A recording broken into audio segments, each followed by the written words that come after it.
grab your balls.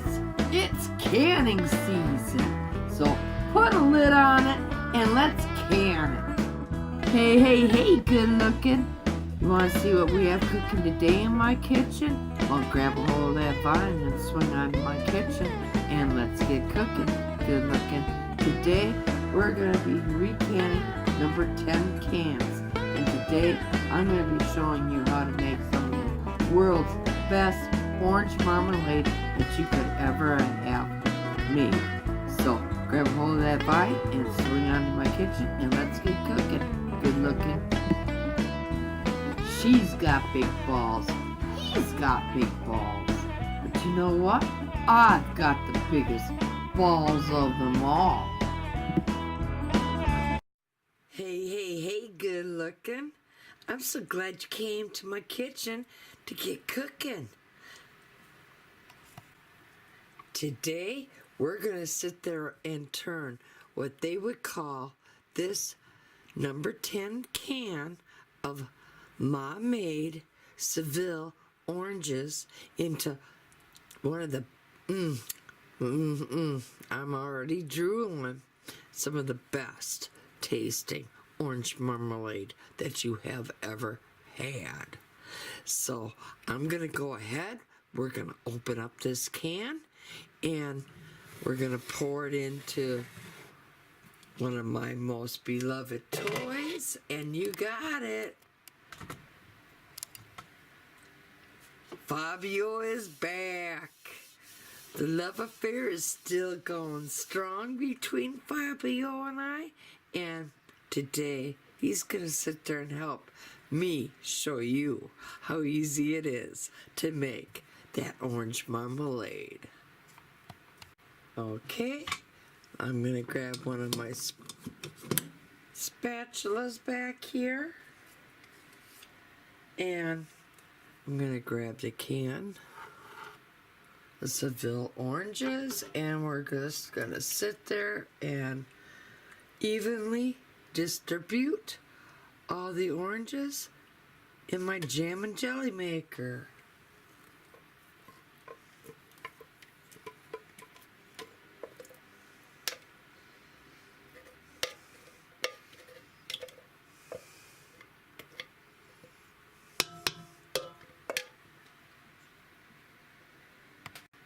Now, there'll be a marking on your outside of your can.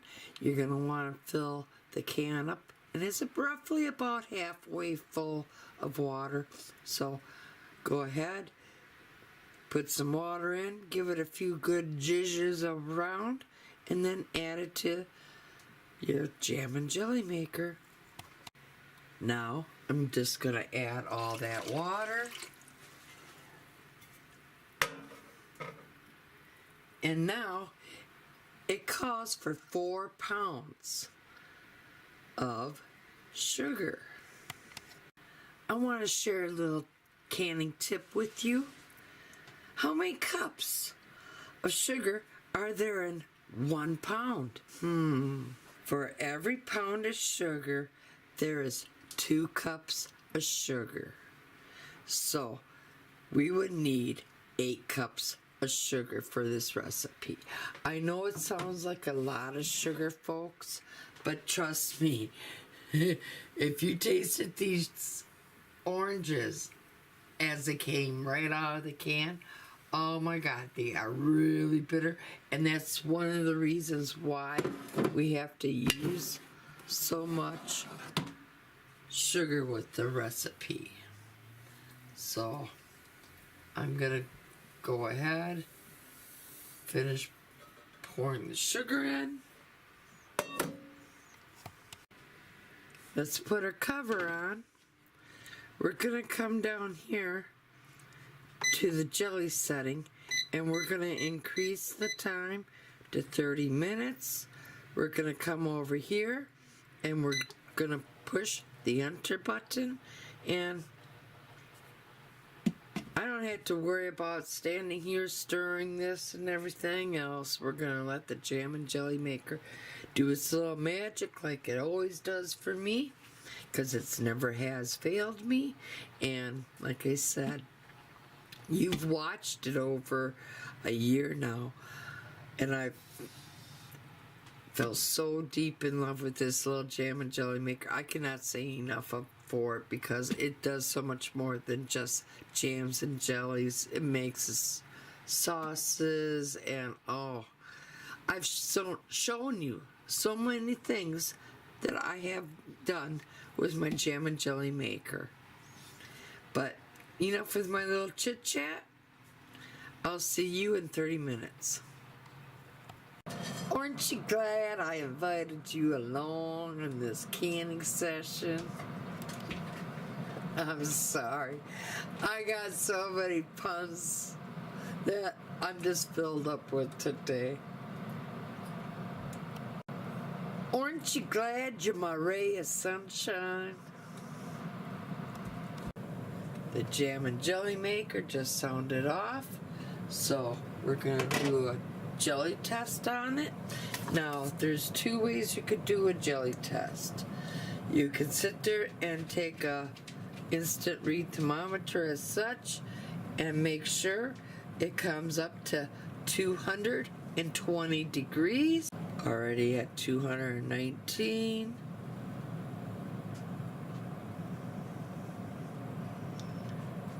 I don't know. Let's do a jelly test as well. Now, I just put a little dish inside my freezer, and now we're just gonna sit there and take a little bit of this and put a little bit down on the plate.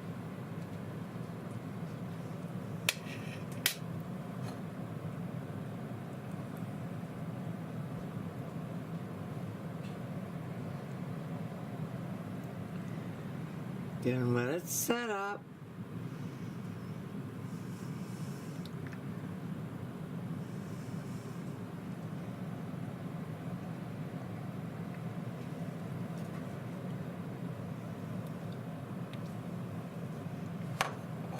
I think I am going to sit there and put mine all in jars. And as you can see and hear over here, I do have my Fresh Tech hot water bath canner of balls. So I'm going to be grabbing a jar out of there and we could commence filling up our jars.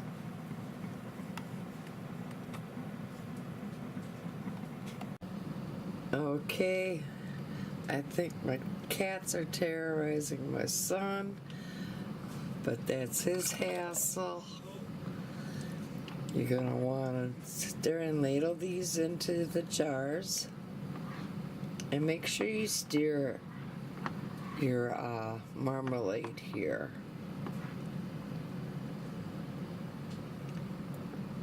And you're going to want to leave 1/4 inch head space. And then we're going to sit there and hot water bath can these for 10 minutes.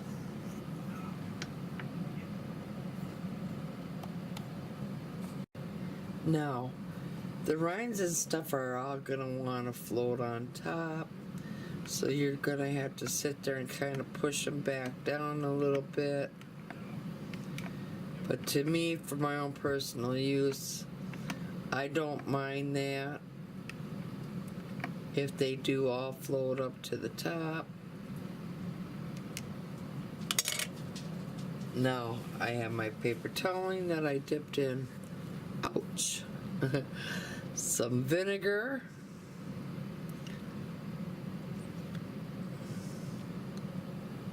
I wipe the rim of the jar off. Grab yourself a canning lid and a canning ring. Finger tighten on. And now let's put them into the hot water bath canner and hot water bath can them for 10 minutes.